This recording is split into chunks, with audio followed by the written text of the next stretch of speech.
안녕하세요. 얼마 전 남편과 이혼하고 아들을 홀로 키우고 있는 싱글맘입니다. 주변 사람들이 이혼 사유를 많이 궁금해했지만 지금까지는 한 번도 이혼 사유를 정확히 이야기한 적이 없어요. 왜냐하면 차마 이야기하기에는 너무 쪽팔렸거든요. 게다가 친정까지 팔리게 되는 일이다 보니 웬만하면 이야기를 안 하게 되더라고요. 하지만 사연 글이라면 익명성을 빌어 허심탄회하게 이야기할 수 있을 것 같아 이렇게 글을 써봅니다. 저는 평범한 중소기업의 직원으로 남편과는 사내 커플이었어요. 비밀 연애를 2년간 하고 결국은 결혼까지 하게 됐죠. 결혼할 때까지만 해도 이상한 점은 딱히 느끼지 못했어요. 남편도 시댁 식구들도 그저 평범한 사람들이었거든요. 아니, 그렇다고만 생각했죠. 그러나 결혼 후 2년째 되던 해 친정오빠의 첫째 아들, 그러니까 제 첫 조카의 돌잔치를 하게 된 이후부터 시댁 사람들이 어딘가 이상하다는 위화감을 느끼기 시작했어요. 오빠, 우리 귀여운 조카 돌잔치는 어디서 하기로 했어? 우리는 사람 많이 안 부르고 직계 가족들만 모셔서 호텔 레스토랑에서 식사 대접하기로 했어. 손님들 다 오셔봐야 우리까지 합쳐도 10명밖에 안 되니까 좀 비싸더라도 그곳에서 하기로 했지. 정말? 그 호텔 나도 아는데 엄청 비싸다고 소문 들었거든. 한 번도 안 가봤는데. 근데 돌잔치로 괜찮겠어? 너무 비싼 건 아니고? 식사 대접하고 간단한 돌잡이 정도 하는 건데 뭐. 이왕 대접할 거면 그래도 좀 괜찮은 곳으로 하는 게 좋지. 어르신들한테 얼굴 보여주는 게 목적이니까. 오빠는 편하게 얘기했지만 사실 그 호텔 코스 요리는 1인당 14만 원 정도 하는 가격이 사악한 곳이었어요. 오빠는 잘 나가는 병원의 의사 선생님이어서 돈을 많이 벌었고 혜언니도 금융 쪽에서 일하는 재원으로 돈을 꽤나 많이 버는 직장인이었거든요. 그러니 저 정도 금액도 감당할 수 있었던 거겠죠. 사실 저희 집에서는 제가 가장 평범했어요. 오빠는 의사, 부모님은 교사셨고 그에 비해 전 중소기업에 다니는 평범한 직장인이니 어릴 때부터 열등감을 느끼지 않을 수가 없었죠. 그렇지만 나이가 30쯤 되다 보면 가족에게 그런 열등감을 느끼는 게 얼마나 쓸데없는 일인지를 잘 알게 돼요. 오빠에게 저는 그저 귀여운 막내 동생일 뿐이고 저에게 오빠는 기대기 좋은 듬직한 오빠일 뿐이니까요.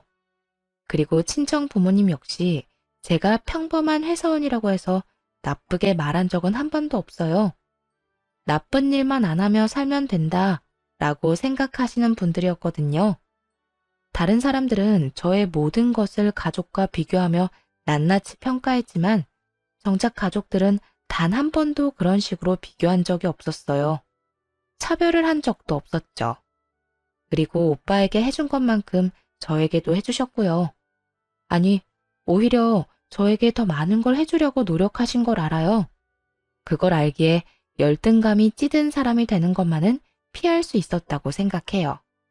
그래서인지 한 가지 중요하게 생각하는 건 바로 오빠나 부모님을 따라하려고 애쓰지 말자는 거예요.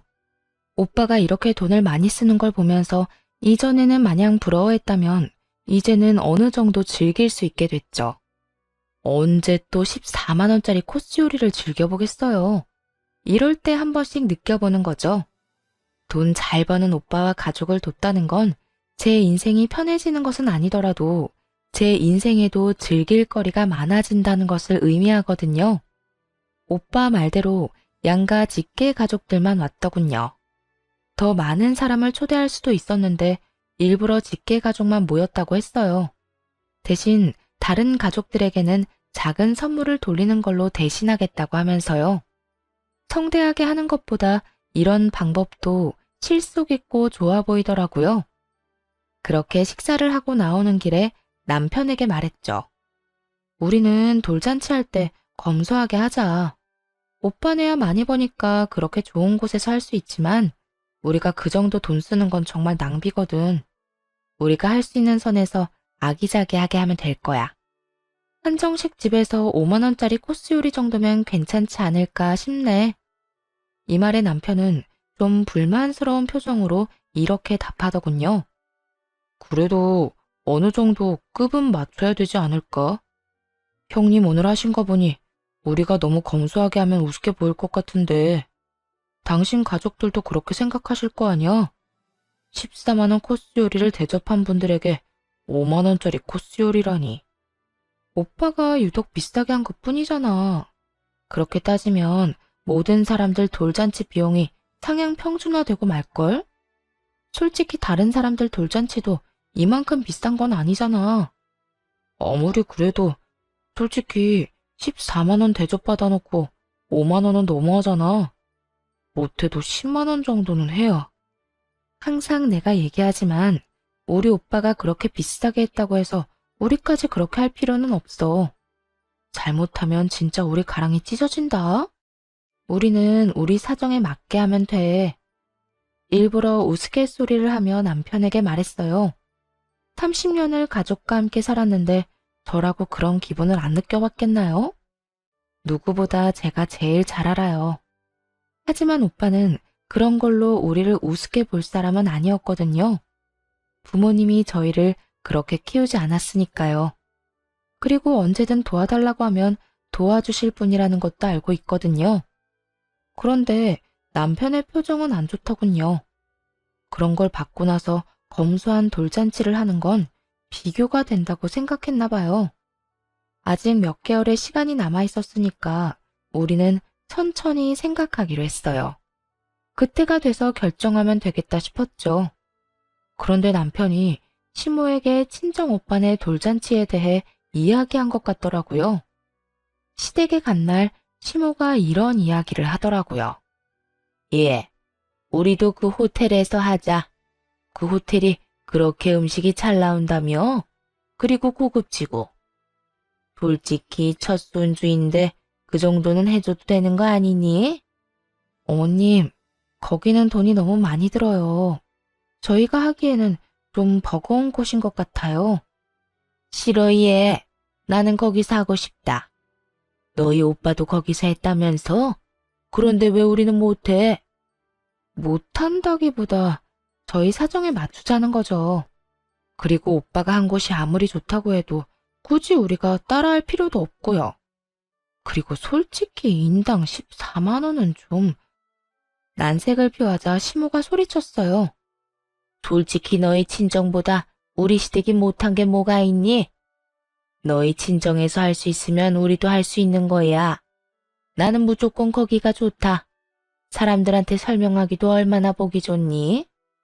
그런 건 허풍이라고 아무 쓸모도 없는 허세일 뿐이라고 말씀드리고 싶었지만 그런 말을 꺼내기가 쉽지 않더라고요. 대신 시모에게 최대한 설명을 하려고 노력했어요. 어머님, 그런 건 형편에 맞게 하는 거예요. 저희가 친정 오빠처럼 돈을 많이 버는 건 아니잖아요. 그렇다고 돈을 엄청 못 버는 건 아니지만 각자 사정에 맞춰서 하면 된다고 생각해요. 그렇지만 이런 말은 시모의 귀에서 튕겨져 나올 뿐이었어요. 무조건 그 호텔에서 하자는 시모를 보며 남편에게 눈치를 줬죠. 제 말은 듣지를 않으니 나서서 어떻게 좀 해보라고요. 시모를 달래든지 설득을 하라고 말이죠. 그런데 남편은 눈을 피하더군요. 시모 역시 계속 같은 주장만 해댔고요. 결국은 한숨을 쉬면서 시모에게 말했죠. 어머님이 그렇게 원하시면 한 가지 방법이 있긴 해요. 친정 시댁분들 다 같이 돌잔치를 하는 게 아니라 친정 따로 시댁 따로 돌잔치를 하는 거죠. 제 식구는 제가 해결하고 시댁 식구들은 남편이 해결하는 방향으로요. 이 말에 남편은 당황했지만 시모는 아주 좋은 생각이라며 손뼉까지 치고는 그 자리에서 무언가를 쭉쭉 쓰더군요. 이름이더라고요. 그리고는 남편에게 주며 이야기했죠. 예, 이거 너희 돌잔치에 모실 사람들 이름이다. 이 사람들은 다 초대해야 돼. 알아들었니? 한 사람도 빼놓지 말고 다 초대해.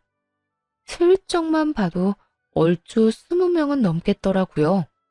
다시 정확하게 세어보니 30명이었죠. 시모가 원하는 호텔의 코스 요리는 인당 14만 원. 그리고 그날 하루 초대할 사람이 30명. 대충 계산해도 400만 원이 훌쩍 넘는 엄청난 금액이 나오더군요.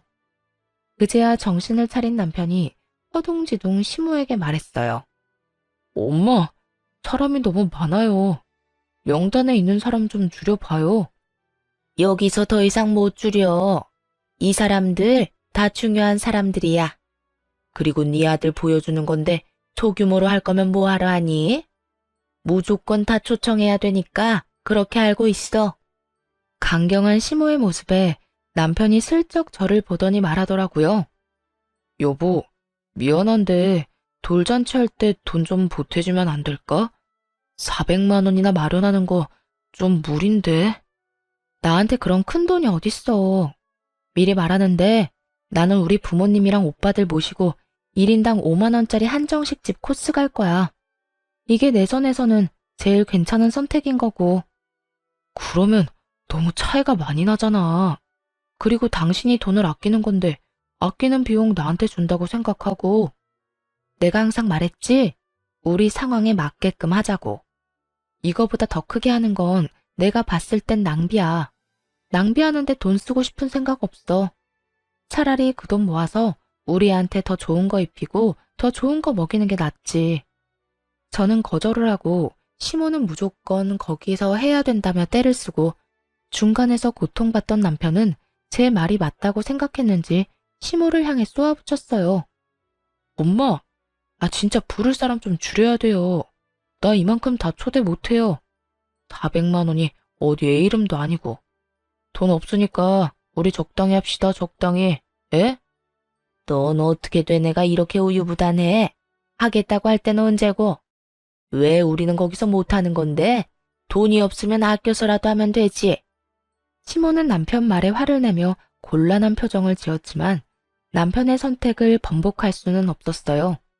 남편은 본인 생각에 필요 없는 사람들은 다 빼버리더니 딱 모실 사람만 간추렸어요. 그리고 결국 저처럼 1인당 5만 원짜리 한정식 코스를 가기로 하더라고요. 친정 반응은 괜찮았어요. 분위기도 괜찮았고 음식 맛도 괜찮았거든요. 5만 원짜리라고 나쁘게 생각하는 사람은 아무도 없었어요. 다들 무척 좋아해줬죠. 그런데 시댁 쪽 상황은 조금 달랐어요. 시모가 여전히 안 좋은 표정으로 분위기를 망치고 있으니 모든 사람들이 시모 눈치만 보더군요. 시모는 돌잔치가 끝났는데도 혼자서 씩씩대며 말도 하지 않았어요. 여전히 분한가 보더라고요. 그 1인당 14만 원짜리 호텔 코스 요리를 다른 사람들에게 선보이지 못한다는 것 자체가 자존심에 상처를 준 거라고 생각하더군요. 아마 시모도 알았을 거예요. 그런 당신의 생각 자체가 허세고 낭비라는 것을 알면서도 시모는 그 덧없는 것에 그렇게 매달리더라고요. 그렇게 돌잔치는 끝이 났어요. 친정 쪽에서는 아이의 미래를 위해 축복을 해주고 덕담을 해주었지만 시댁 식구들은 가라앉은 시모의 표정 때문에 제대로 된 축복도 대화도 나누지 못한 채 체할 것 같은 분위기에서 밥만 먹고 헤어졌어요. 왜 우리 오빠를 그렇게 따라하려고 했을까요? 남편도 그렇지만 시모도 말이에요. 그런데 시모와 남편의 친정 따라하기는 그 후에도 계속되었어요. 형님, 혹시 주식하십니까? 남편은 친정 오빠의 일거수일투족에 관심을 갖는 일이 많았는데 어느 날 주식 투자하는 걸 보게 되었나 봐요. 요즘 좀 공부하고 있어. 남는 돈으로 재테크나 해볼까 하고 말이지. 그렇군요. 혹시 어떤 종목 사셨나요? 추천할 만한 거 있으세요? 나? 나 시작한 지 얼마 안 돼서 내가 남한테 알려줄 정도의 수준은 아닌데. 에이, 우리 사이에 그게 무슨 섭섭한 말씀이세요? 살짝만 보여주세요. 어떤 거 샀는지. 그때 남편은 오빠가 산 종목을 그대로 샀더라고요. 원래는 주식을 한 적도 없는 사람이었는데 오빠가 주식한다니 대뜸 어플을 깔고 돈을 붓더라고요. 아무래도 걱정이 되어서 한마디 했죠. 주식 같은 거 남 따라 하면 안 돼. 그러다 진짜 쪽박차. 괜찮아, 괜찮아. 다른 사람도 아니고 당신 오빠잖아. 알아서 잘 되겠지. 내가 샀다는 거 알고 있는데 연락이라도 줄 거고. 오빠도 공부를 해가며 주식에 투자를 하고 있는 상황이었어요. 남편은 투자라고는 한 번도 해본 적이 없는 사람이었는데 오빠가 한다는 이유만으로 따라 시작하더군요. 전 분명히 말렸어요. 하지 말라고, 아무나 하는 거 아니라고. 잘 모르면서 시작하면 안 된다고 말했죠. 아니나 다를까 귓등으로도 안 듣더라고요. 자기랑 우리 오빠가 뭐가 다르길래 왜 자기는 못하냐고 그런 말만 할 뿐이었죠. 그런데 시모는 더 심했어요. 저희 친정엄마를 따라하려고 열심히 노력하더라고요. 노후 대책의 일환으로 월세를 받을 수 있는 건물을 하나 구매하셨거든요. 그런데 시모가 어디서 그 이야기를 들었는지 자기도 노후 대책을 위해 건물을 하나 사야 되겠다며 허름한 건물을 하나 샀더라고요. 그걸 보고도 뭐라고 하진 않았어요. 뭐라고 하겠어요? 자기 돈 쓰는 거 자기 자유고 경고는 미리 다 했다고 생각했죠. 그렇게 몇 달이 지나서 이번엔 친정아버지의 생신날이 되었어요. 친정에서는 돈을 모아서 아버지 생일에 여행을 가기로 한 상황이었죠. 해외여행을 가려면 돈이 많이 필요한데 저와 오빠는 결혼 전부터 모으고 있던 통장이 하나 있었거든요. 매달 5만 원씩 꼬박꼬박 넣어서 지금은 500만 원이 된 통장이 하나 있었죠. 그리고 거기에 오빠가 1000만 원 정도를 더 보태고 친정 부모님이 나머지 금액인 1500만 원을 더 보태서 어른 6명과 아이 둘이 여행을 가게 된 거예요. 솔직히 저는 결혼 전부터 모은 그 통장을 제외하곤 따로 돈을 내진 않았어요. 저와 남편 몫을 부모님이 내주셨거든요. 그렇게 6박 8일 동안 유럽 여행을 다녀왔죠. 정말로 돈 한 푼 안 내고 해외 제대로 다녀온 거죠. 그런데 다녀온 뒤가 더 문제였어요. 예, 너희 외국 놀러 갔다 왔다며? 어떻게 돈을 그렇게 함부로 쓸 수가 있니? 돈이 넘쳐나니? 그리고 친정 어르신들만 모시고 갔다 왔다니 이게 대체 무슨 짓이니? 어머님, 그게 아니고 친정아버지 생신이라 오래전부터 모아둔 돈을 털어서 갔다 온 거예요. 그리고 저희는 돈 많이 안 냈어요. 두 사람 가는데 250만 원만 내고 갔다 왔으니까요. 돈을 많이 내든 적게 내든 너 생각하는 게 너무 웃기구나. 결혼 전부터 모아둔 돈도 결혼하면 부부 공동돈이야. 둘이서 같이 써야 하는 건데 왜 너희 집에만 쓰니? 왜 친정에만 돈을 써? 어머님, 친정에만 돈을 쓴 게 아니라 친정아버지 생신이라 오빠가 여행을 가자고 한 거예요. 그리고 저희는 쓴 돈도 거의 없다니까요. 입에 침이라도 바르고 거짓말을 해. 어떻게 해외여행 가는데 돈을 안 내고 다녀와? 너는 항상 보면 그렇게 친정만 챙기더라. 친정에서 비싼 거 좋은 거 하니까 항상 친정만 챙기고 싶어? 말이 안 통하더군요. 아무리 아니라고 해도 시모 귀에는 들리지가 않는 모양이었어요. 남편에게 눈치를 줬더니 남편이 시모를 말리기 시작하더군요. 그렇지만 그것도 얼마 가지 않았어요. 시모는 더 크게 짜증을 내며 화를 냈어요. 진짜 너무하는구나. 우리를 어쩜 이렇게 홀대할 수가 있어? 친정에서 비싼 거 해준다고 친정만 챙기는 건 너무한 처사 아니니? 그러면 우리도 이번에 해외여행 보내주렴. 만약 우리도 돈을 내고 다녀왔다면 시모에게도 그렇게 해줄 수 있다고 생각해요. 그런데 저희도 끼어서 간 거고 돈도 제대로 내지 않았잖아요. 6박 8일 유럽 여행에 250만 원만 내고 갔다고 하는 것도 안 믿을 거고요. 게다가 가서 쓴 경비도 모두 저희 오빠와 부모님 돈이었단 말이에요. 그랬으니 우리도 갈 수 있었던 거였고요. 지금 그 코스 그대로 4명이 가자고 한다면 그건 불가능하다고 생각했어요. 일단 돈이 안 되니까요. 그런데 시무를 달래던 남편놈이 갑자기 뜬금없는 말을 꺼내더군요. 여보, 우리도 어머니 데리고 갔다 오자. 어머니 저렇게 원하시는데 우리가 계속 무시할 수도 없잖아. 무시하는 게 아니라 우리가 능력이 지금 안 되잖아. 친정에서 갈 때도 우리 정말 못만 갔어. 내가 결혼 전부터 모아놓은 돈 겨우 250만 원만 주고 둘이서 1000만 원치 놀고 왔다고. 그래도 이렇게 원하시는데 계속 거절하는 것도 아니지. 우리 부모님도 매번 보내달라는 거 아니잖아. 이건 당신 친정을 떠나서 그냥 내가 해드리고 싶은 거야. 그래? 그럼 당신이 해드리면 되겠네. 난 못 가니까 당신이나 두 분 모시고 갔다 오던지. 나라도 여행에 드는 돈 줄여야 되지 않겠어? 당신 돈으로 잘 다녀와. 야, 니년이 지금 정신이 있긴 해? 왜 우리 귀한 아들한테 다 넘기려고 하는데? 너도 같이 가서 해외여행 경비 절반은 네가 내야지. 당연히 그래야 하는 거 아니니? 전 그만큼 큰 돈 낭비할 생각 없어요. 가고 싶으신 분들만 가세요. 친정에는 그렇게 해주고 시댁에는 하나도 해주기 싫으니? 나는 너희 친정에서 한 것처럼 똑같이 할 거야, 똑같이. 그러니까 너도 같이 가. 같이 가서 돈 내. 슬슬 저도 열이 받았어요. 왜 이렇게 떼를 쓰는지 모르겠더라고요. 차라리 국내 여행을 갔다 오자고 했으면 같이 갔을 거예요. 부담도 덜 되니까요. 저희가 충분히 여유가 되는 것도 아닌데 왜 막무가내로 저러는지 도무지 모르겠더라고요. 그것도 친정 이야기까지 들먹여가면서요. 시모의 그런 모습을 못 본 채 하고 남편에게 말했어요.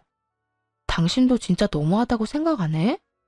우리 아빠가 우리 여행 같이 갈 때 뭐라고 했는지 잊었어? 결혼하고 애 낳고 잘 사는 모습 보여줘서 고마운 마음에 여행 경비 대주는 거라고 말씀하셨던 건 잊었냐고. 뭐 이야기가 왜 여기서 나와? 너 진짜 협조 안 할 거야? 우리 부모님은 부모님 아니야? 왜 우리 부모님은 모시고 가기 싫어하는 건데? 모시고 가기 싫은 게 아니라고. 차라리 국내 여행을 가자고 했으면 흔쾌히 같이 갔을 거야. 그런데 해외여행은 아니잖아. 돈이 얼마나 많이 드는지 알잖아. 그러니까 우리 둘이서 돈 절약해서 모으면 되지. 그리고 나머지는 카드로 긁으면 어떻게든 될 거 아니야. 카드? 너 지금 빚내서 가자는 거야? 그 여행 가는데 최소 1000만 원은 든다고 정신 좀 차려. 우리 집 살 때 대출 받는 것도 벌벌 떨었어.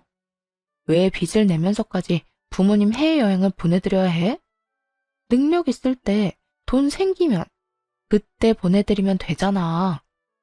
너 지금 나 돈 없다고 무시하는 거야?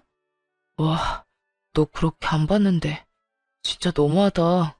하기야, 친정에 그렇게 돈이 많으니까 무시할 만도 하겠네. 그래서 우리 엄마도 나도 이렇게 무시하는 거야? 남편 말을 듣고 있으니 정말 열불이 터지겠더라고요. 남편과 시댁을 무시했으면 결혼은 왜 했겠어요? 왜 이런 인간을 데리고 아버지 생일날 해외여행까지 갔다 왔겠냐고요. 그게 다 이 인간이랑 잘해보려고 그렇게 한 건데 이 사람은 그저 시모의 짜증에 동조해서는 그 이야기만 내내 하더군요. 그놈의 해외여행. 아니, 가고 싶으면 지들끼리 갔다 오면 되잖아요. 왜 나를 끼워가려고 하는 건지. 돈 더 내게 할 생각으로 그런 거라는 건 알지만 아무리 생각해도 이건 돈 낭비잖아요. 무시할 거였으면 내가 너 데리고 해외여행을 왜 가? 그렇다고 내가 돈 없다고 너한테 뭐라 한 적 있어? 그런 적 단 한 번도 없어. 나는 내 형편 이해해. 그런데 네가 왜 그걸 이해를 못해? 잘난 부모님 오빠들 틈에서 열등감 가지며 살았던 저도 현재 상황과 처지를 이해하며 살고 있었어요. 가족들과 비교하면 별거 아닌 인생처럼 보일지라도 때때로 그렇게까지 못 사는 건 아니라고 깨닫기도 해요. 잘난 가족들과 함께 있으면서 깨달은 게 하나 있는데 그건 바로 비교하지 말자는 거였거든요. 비교해봤자 끝이 없고 차라리 그럴 시간에 좀 더 잘 사는 법을 찾는 게 더 빠를 일이었죠. 이에 대해서는 결혼할 때도 남편에게 몇 번이고 이야기했었어요. 오빠는 오빠고 나는 나다. 그러니까 나는 나답게 살 거라고 말이죠. 남편에게도 오빠 하는 거 신경 쓰지 말라고도 했었고요. 일부러 보여주려고 그러는 것도 아니고 그저 나에게 잘해주고 싶어서 비싼 것도 대접해주고 선물해주고 하는 거 아니라고 말이에요. 그래서 나도 오빠에게 열등감 같은 건 안 갖는다고요. 그러니 너도 우리 오빠나 아빠 행동 오해하지 말라고. 그런데도 남편은 우리 가족을 향한 열등감을 드러냈어요. 그건 시모도 마찬가지였죠. 그러니까 되지도 않는 요구를 하면서 무리한 부탁을 하는 거였겠죠. 그래서 결국 해주기 싫다는 말이잖아. 나더러 분수나 지키면서 살라는 거고. 이게 그렇게 힘든 일이야? 시부모님 위해서 돈 좀 쓰라는 게? 화가 났는지 남편 놈이 버럭 소리를 지르더군요. 본래 그리 큰 소리를 내는 사람이 아니었는데 이렇게 화를 내는 것을 보고 마음이 짜게 식어갔네요. 해주기 싫다는 게 아니라 이유를 들었음에도 여전히 따지고 있었고요. 저도 더는 참지 않았어요. 남편 놈과 시모의 행동에 완전히 정이 뚝 떨어져 버렸거든요. 그래, 나 못해줘. 계속 이런 식으로 쓸데없는 거 요구할 거면 이혼해. 난 그렇게 못하니까 하고 싶으면 당신이 혼자 하라고. 그리고 돈 빌려서 부모님 해외여행 보내면 당신은 나랑 이혼인 거고. 결국 시모는 열이 받았는지 저한테 삿대질을 하며 화를 쏟아내더군요. 네가 뭔데 우리 아들한테 이혼하자고 하는 거야? 친정 잘났다고 너까지 잘난 줄 알아? 야, 너 우리 아들 아니었으면 결혼도 못했을 거라고. 중소기업 주제에 친정 믿고 이딴 식으로 상처 준다 이거지? 자기 아들도 저랑 똑같은 회사 다니는데 저런 식으로 말하는 게 괜찮나 싶었어요. 하긴 화가 나니까 아무 말이나 하는 거겠죠. 그 말이 아들을 더 비참하게 만드는지도 모르고 시모가 저러니 저도 시모에게 말해줬죠. 이혼에는 남편 놈 지분뿐만 아니라 시모 지분도 듬뿍 들어있다는 사실을요. 어머님도 똑같잖아요. 저희 친정이 그렇게 부러우세요? 뱁새가 황새 쫓아가다가 가랑이 찢어진다고. 지금 어머님이랑 이 사람 가랑이가 찢어지기 일보 직전이거든요. 여행 가고 싶으면 본인 돈으로 가세요. 며느리한테 손 벌리지 말고. 야, 너 진짜 여태껏 우리를 그런 식으로 생각했니? 우리가 왜 너희 집을 부러워해? 그런 집에서 시집 오니까 우리가 열등감 가진 사람처럼 보여? 그리고 누가 손을 벌려? 우리도 너 필요 없어. 전곡을 콕 찔렀는지 시모가 얼굴이 빨개진 채로 반박하더군요. 그러니까요. 열등감 가진 것도 아니고 우리 집 따라 하려는 것도 아니면 그냥 본인 돈으로 여행 갔다 오면 될 일이잖아요. 그런데 왜 저랑 남편을 붙잡고 저런 말을 하는 건지. 그러니까요. 능력 되시면 알아서 갔다 오면 되는데 계속 애먼 아들 부부만 붙잡고 늘어지니 하는 말이잖아요. 그리고 아들 말 못 들었어요? 돈 없으니 카드 빚내서 가자고 하잖아요. 아들 빚 만들면서 여행 가는 거 기분 참 좋으시겠어요? 우리 아들이 홧김에 그런 이야기 한 거지. 진짜 능력이 없어서 그런 말 한 거 아니야. 너는 네 남편 능력을 그렇게 폄하하고 싶은 거야? 폄하가 아니라 진실이고 저희 벌어봐야 그렇게 많이 못 벌어요. 정말 걱정돼서 한 이야기라고요. 이러다가 망하는 거는 시댁이니까. 아니, 뭐 할 때마다 다 따라하면 돈이 남아 나겠냐고요. 넌 망한다는 말을 어떻게 그렇게 쉽게 해? 네가 이렇게 속 좁은 인간인지 몰랐어. 차라리 친정의 돈을 빌려서라도 같이 갔으면 이렇게 우리 엄마랑 나랑 싸울 일은 없을 거 아니야. 남편 놈의 입에서 무심코 나온 말이 순간 제 머리를 꽝 하고 쳤어요. 친정의 돈을 빌려서라도 같이 가자니 이게 무슨 해괴한 말인가요? 지금 그 말은 친정 돈으로 시댁 호강시켜주자는 말이잖아요. 이 이야기를 듣는데 수만 가지 생각이 스쳐 지나가더군요.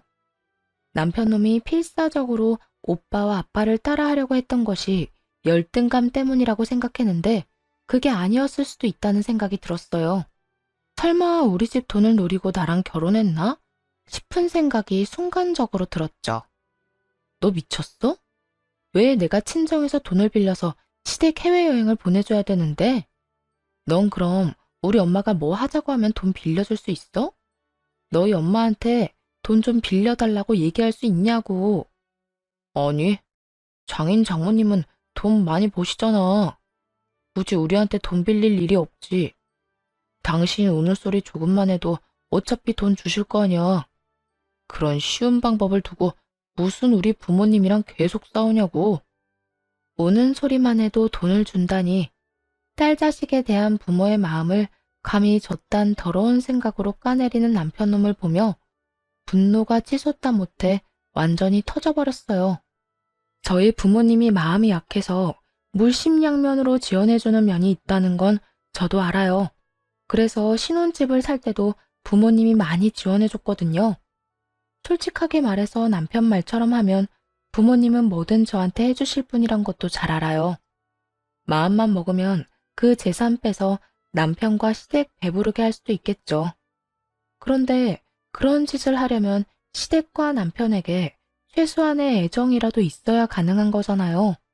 남편놈은 그 최소한의 애정마저 다 사라지게 만들어 놓고는 태연스럽게 저딴 말을 하더군요. 그게 쉬운 방법이라고? 우리 부모님 돈 빼기 쉬운 법? 너 설마 우리 부모님 재산 보고 나랑 결혼했니? 너 이런 식으로 생각하고 있었던 거 나는 여태 몰랐는데? 갑자기 이 결혼에 의심이 확 드는데? 아니, 말이 그렇다는 거지. 돈 많은 집에서 돈 빌려다 쓰는 게 뭐가 그렇게 어려운 일인데? 네가 말 한마디 하면 돈 척척 내주시는 분들이잖아. 그 덕 좀 보자는데 뭐가 그렇게 짜증인데? 야, 놀러 가고 싶으면 네가 돈 벌어서 가. 왜 우리 엄마한테 너희 가족 놀러 가는 비용을 대달래? 정신 나간 놈아. 공짜로 얻어먹은 게 얼마인지 기억도 안 나지? 인간이 염치가 없으면 분수라도 알아야 되는 법이야. 난 친정 돈으로 시댁 건사할 생각 없으니까 너희 집안일은 네가 알아서 해. 야, 누가 우리 집 건사하겠어? 그냥 여행만 잠깐 편하게 갔다 오자는 건데. 내 앞에서 여행의 여자도 꺼내지 마. 네가 우리 집 어떻게 생각하는지 잘 알았으니까. 애는 내가 데리고 가서 친정에서 키울 거니까 그렇게 알아. 너한테 친권, 양육권 갈 일 없으니까 괜한 기대하지 말고. 치열하고 힘든 과정이 될 거라고는 생각했어요. 시모와 남편이 양육비를 주는 것에 협조적이지 않아서 애를 데려가려고 생각하고 있더군요. 하지만 애가 2돌 정도인데다가 제 형편이 더 유리한 상황이라 결국 제가 데려왔죠. 신혼집도 결국 팔아야 했어요. 소송할 때 남편놈과 시모를 만날 일이 있었는데 이렇게 말했거든요. 그 집 팔아서 나온 돈으로 당신 부모님 모시고 해외여행 다녀오면 되겠네. 잘됐다. 남한테 구걸해서 다녀오느니 그 돈으로 다녀오는 게 훨씬 낫지. 뭐 양육비는 잊지 말고 꼬박꼬박 보내. 이 말에 남편놈은 완전 열이 받은 눈치였는데 시모가 그걸 뜯어 말리더군요. 처갓집 따라 하려다가 해외여행도 못 가고 자기 고집 때문에 아들 이혼까지 시키게 됐고 아들 신혼집까지 반토막 냈잖아요. 그런 와중에 또다시 해외여행 운운하며 가자고 할 수는 없는 노릇이었겠죠. 아들이 가시밭길을 걸어가는 걸 직접 보고 나서야 철이 든 시모를 보니 오숙이 짝이 없었어요. 오빠가 소개해준 변호사가 능력이 좋아서 그런지 모르겠지만 이혼 과정은 굉장히 빠르게 지나갔어요. 그리고 저에게 상당 부분 유리하게 나오기도 했고요. 그렇게 이혼을 하고 저는 친정으로 돌아왔죠. 친정오빠는 이러한 사연을 알고 한숨만 푹 쉬더군요. 그러면서 저한테 미안하다고, 우리가 이혼한 게 자기 때문인 것만 같다고 계속 자책하는 거예요. 오빠가 무슨 잘못이 있겠어요? 저하고 전 남편한테 더 좋은 거 해주고 싶어서 이것저것 챙겨주려다가 괜히 불똥 튄 것뿐이죠. 이건 모두 자기 열등감 알아서 다스리지도 못하고 친정 부러워서 친정에서 하는 것만 그대로 따라하며 친정 덕이나 보려고 했던 전 시댁과 전 남편의 탓이잖아요. 그걸 오빠 탓으로 돌리고 싶은 마음은 조금도 없었어요. 오빠가 일부러 전 남편놈 목까지 내줘가며 간 해외여행이 조금 짜증나고 후회될 뿐이었죠. 그때 찍은 사진들은 전부 잘 나왔는데 거기에 전 남편이 꼽살이 끼듯 껴 있었으니 그 사진첩만 봐도 열불이 다 날 지경이었거든요. 이혼하면서 받은 돈과 아버지가 지원해주신 돈으로 작은 집을 사서 아이와 함께 들어갔어요. 초반에는 친정에서 지냈지만 다 큰 딸이 손녀까지 데리고 와 있으니 보기가 좀 그렇더라고요. 그래서 친정집 근처에 집을 하나 얻었어요. 일할 때는 친정 부모님이 아이 등하원을 시켜주시고 퇴근하면 아이 데리고 와서 함께하고 생활은 그렇게 안정되기 시작했지만 전 시댁은 전혀 달랐죠. 들어보니 내리막길을 향해 굴러떨어지고 있었거든요. 얼마 전에 오빠에게 투자한 거 어떻게 됐냐고 물었었는데 그러더라고요. 그때 투자한 거 예전보다 떨어져서 회수한 지 오래고 지금은 안정적인 종목에만 집중하고 있다고 하더라고요. 그 말을 들은 이후 며칠 안 돼서 전 남편에게 연락이 왔어요. 야, 너희 오빠가 나 속인 거지? 내가 투자하던 거 지금 완전 싹 날아갔는데? 이거 어떻게 된 거야? 어떻게 책임질 거냐고. 갑자기 전화해서 뭔 미친 소리야? 우리 오빠가 언제 너한테 투자하라고 했어? 네가 네 손으로 투자했잖아. 책임? 네 스스로 한 짓인데 책임을 왜 남한테 지어? 내가 투자 시작한 게 너희 오빠 때문이잖아. 시작할 때 알려줬으면 팔 때도 알려줬어야지. 너희 오빠 투자 사기로 신고해버릴 거야. 신고? 무슨 명목으로 신고할 건데? 오빠한테 물어서 산 종목이 휴지 조각 됐다고 신고할 거야? 아님 우리 오빠가 그거 팔 때 연락 안 해줬다고 신고할 거야? 애초에 잘 모른다고 안 알려주려던 거 졸라서 알아낸 건 너잖아. 오빠는 적당한 시기에 팔아서 큰 돈을 벌지는 못했어도 그래도 수익은 어느 정도 냈다고 했어요. 방어에 성공했고 원금은 살렸으니 실패한 건 아니었죠. 그리고 그 종목을 팔았을 때는 저와 전 남편의 이혼 소송이 한창 진행 중이던 때였고요. 알려주지 말고 할 의리조차 다 사라진 상황이었죠. 하지만 오빠만 따라하던 전 남편 놈은 고수익 고위험 투자인 걸 알면서도 제대로 된 시기에 팔지 못했고 원금마저 크게 손실봐야 했어요. 그 종목 주식을 확인해보니 거의 절반이 날아간 것 같더라고요. 게다가 그 뒤에 저와 이혼하며 재산 분할 받은 돈으로 물타기 투자를 하면서 더 많은 돈을 잃은 거고요. 내가 당신 오빠만 아니었으면 주식 같은 거 손도 안 댔을 거야. 왜 옆에서 바람을 불어넣어서 돈을 다 날리도록 만들어? 너희 친정 오빠도 쪽박 찼지? 오빠는 방어 성공하고 다른 종목 매수 중인데? 으이그 인간아, 주식 시작한 것부터 우리 오빠 탓이 하고 싶었어? 네가 우리 오빠 하는 거 다 따라하던 거 내가 모를 줄 알아? 내가 분명히 너 주식 시작할 때 하지 말라고 경고했지. 무시하고 손댔다가 피본 주제 어디서 남 탓이야? 오빠가 그래도 원금 보전하며 팔았다는 이야기를 들은 전 남편 놈은 욕을 퍼붓더니 전화를 뚝 끊더군요. 집도 날리고 넣었던 주식도 다 날리고 하니 열이 받을 대로 받은 모양이죠. 그러더니 전화해서 저딴 미친 소리를 해대는 거고요. 지가 잘못해놓고 또 우리 친정 탓. 애초에 따라한 건 자기면서 왜 우리 가족들 탓으로 돌리냐고요. 진짜 다시 전화해서 욕을 한 사발 해주려다가 겨우 참았어요. 그런데 남편 놈보다 더 쪽박 찬 사람이 있더라고요. 바로 전시모였죠. 전시모 이야기는 친정엄마가 와서 알려줬어요. 딸, 너희 예전 시어머니 있잖니? 지금 난리도 아니래. 왜? 그 집에 무슨 일이 생겼대? 아들놈은 얼마 전에 전화와서 되도 않는 이야기 하긴 하던데. 아들놈 때문에? 아니, 그 건물 하나 샀다고 했잖니. 평균보다 싸게 나온 매물 원룸 건물 있잖아. 아, 알지. 그때 영혼까지 탈탈 끌어모아서 산 건물. 엄마가 산 건물 사고 나서 얼마 뒤에 따라서 산 거 말하는 거지? 그래, 그거. 너무 싸서 나는 좀 이상하다 싶어서 제껴놨었는데 너희 전 시어머니가 그걸 사갔었거든. 근데 그거 지금 완전 난리 났어. 왜? 건물이 무너지기라도 했어? 무너지긴. 그거 지금 완전 헐값에 내놨더라고. 살 때 3분의 1도 안 되는 가격으로. 뭐? 그 욕심 많은 사람이 그럴 리 없는데? 그래서 내 친구 중에 한 명이 가서 살펴봤는데 보고 와서는 고개를 절레절레 내줬더라.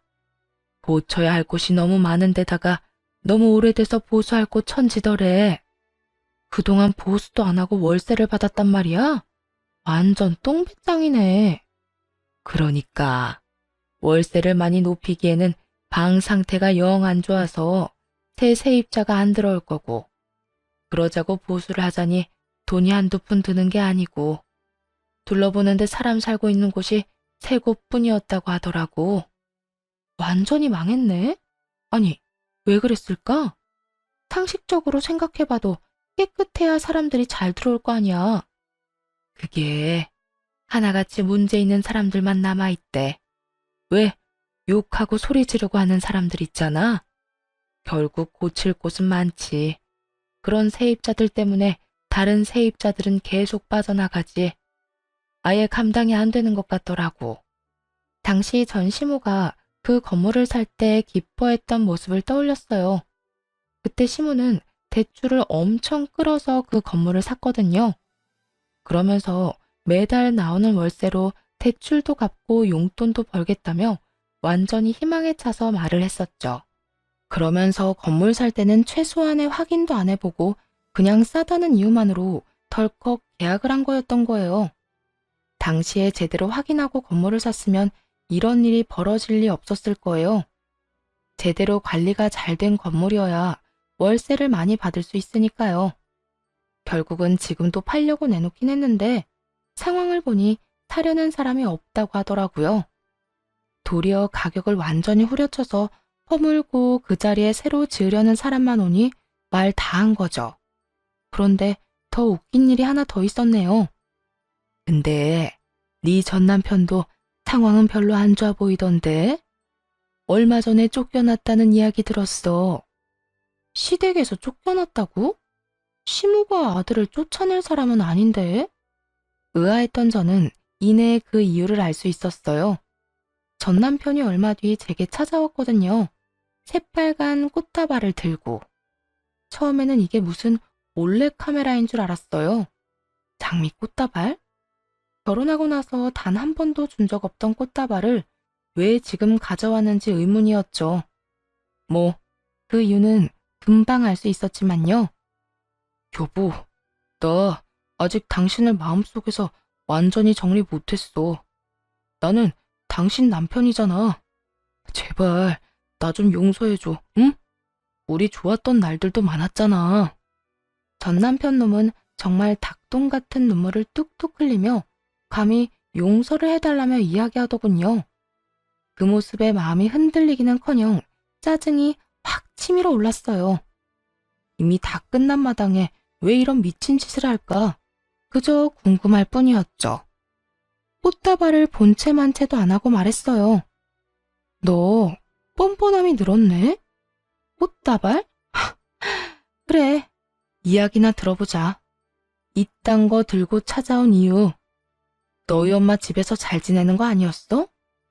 갑자기 발작 버튼을 누른 사람처럼 남편 놈이 발광을 하더군요. 엄마 이야기는 하지도 마. 우리 엄마 진짜 미쳤나 봐. 나한테 집 나가라고 짐까지 싸서 내보내잖아. 아무리 내가 잘못했다고 해도 그렇지. 어떻게 아들을 이렇게 내다 버릴 수 있냐고. 네가 뭘 잘못했는데? 그냥 주식으로 돈 좀 날렸지. 그렇게 돈 다 날리고 본가에 얹혀 살면서 엄마한테 증여라도 먼저 해달라고 했거든. 어차피 죽어서 상속받을 건데 그 전에 주면 더 좋지 않겠냐고. 아직 팔팔하게 살아있는 부모에게 증여를 하라고 강요했다는 전 남편 놈을 보며 감탄밖에 안 나왔어요. 나쁜 의미로요. 전 남편은 제 눈에 한심함이 차는 것도 못 보고 자기 할 말만 주절거리더군요. 근데 엄마가 완전 미친 사람처럼 화를 내는 거야. 아니, 그 말도 안 되는 원룸 건물 내가 사라고 했나? 그게 매달 적자가 나는 게 어떻게 내 탓이야? 엄마 탓이지. 보는 눈도 없으면서 그런 건물 사서 처치도 못하고 있으니 죽을 맛인 건 알지만 그걸 내 탓으로 하는 건 아니지. 전 남편이 시모에게 미친 짓을 하니 시모가 내쫓았던 거더라고요. 귀한 아들, 우리 아들 하며 난리치더니 결국은 자기 힘드니 쳐내버리는 거 보고 참으로 얄팍한 가족이구나 싶었어요. 저는 전 남편에게 똑똑히 말했어요. 당신 이야기 들으니 확신이 선다. 절대로 거기 돌아가면 안 된다는 거 말이야. 너랑 너희 어머니 둘 다 문제였던 거 이제 확실히 알겠네. 쓸데없는 짓 하지 말고 돌아가서 얌전히 살아. 사고 치지 말고. 그렇게 말하며 저는 전 남편 놈이 가지고 있던 가방과 구두, 시계를 보며 말했죠. 월 400도 안 되는 월급쟁이가 가지고 있기에는 너무 비싼 물건들이었죠. 내가 봤을 때 넌 정신 차리려면 한참 멀었어. 돈 없는데도 그렇게 비싼 것들 차고 다니는 거 보면 이미 허영심이 머리를 꽉 채운 모양인데. 나는 남의 뒷공문이나 쫓다가 가랑이 찢어지기는 싫거든? 내가 뭘 그렇게 잘못했는데? 나도 떵떵거리면서 살고 싶었어. 비싼 거 먹고 해외여행 다니면서 돈 쓰고. 그렇게 살고 싶어서 따라한 게 잘못이라고? 네가 진짜 그렇게 살고 싶었으면 차라리 투잡을 뛰거나 승진의 힘을 쏟았어야지. 그것도 아니면 더 돈이 될 만한 직장을 찾아 이직을 했어야지. 넌 노력 하나도 안 하고 잘 사는 사람 흉내만 내고 싶었던 거잖아. 그게 뭐 어때서? 돈 벌어서 메꾸면 되는 거잖아. 내가 직업이 없는 것도 아니고. 넌 그걸로 끝이겠지. 근데 네가 만든 빚은 누가 책임져? 다른 사람들 보여주려고 과시용으로 한 행동들이 다 네 발목을 붙잡는 늪이라는 생각은 안 했나 봐. 봐! 지금도 그 늪이 네 발목 붙잡고 지옥에 끌고 가고 있는데? 그 말에 전 남편 놈이 아무 말도 못하고 바닥만 쳐다보더군요. 여기까지 와서도 못 고치는 사람들은 못 고치는 거더라고요. 이혼 부부가 왜 이렇게 많게요? 이렇게 고집만 세서는 스스로 바꿀 생각이라곤 추호도 없는 인간들이 엄청 많거든요. 게다가 고쳐야 할 사람이 하나도 아니고 둘이라면 차라리 포기하고 헤어지는 게 맞죠. 뭐하러 고쳐줘요? 내 인생 살기도 바쁜데. 어쨌든 전 남편 놈은 이 말에 충격을 받은 건지 어쩐 건지 한숨을 쉬며 떠나갔어요. 본가에서 쫓겨났다고 들었는데 아마 전 시모와 따로 살고 있겠죠. 그 뒤에 들은 소문으로는 시모가 쫓아낸 아들놈을 찾고 있다는 소식이었어요. 증여나 해달라며 난리 떨던 아들놈을 쫓아내긴 했지만 집에 돈 벌어다 줄 사람이 없잖아요. 수입이 없으니 그제야 아들놈을 찾으러 다니는 것 같더라고요. 건물은 여전히 팔지도 못하고 말이죠. 그래도 조만간 헐값이라도 팔 생각인 것처럼 보이긴 하더라고요. 금액이 점점 낮아지는 걸 보니 저는 한 차례의 결혼과 이혼을 통해서 뱁새가 황새 따라가다가 가랑이가 찢어지는 걸 두 눈으로 확인했어요. 옛말에 틀린 말 없다는 걸 또 알게 됐네요. 행복은 우리 안에 있는 거지 남에게서는 절대로 찾을 수 없다고 생각해요. 앞으로도 욕심 부리지 말고 제 형편에 맞는 행복을 찾으려고요. 쓰다 보니 글이 길어졌네요. 긴 글 읽어주셔서 감사합니다. 즐거운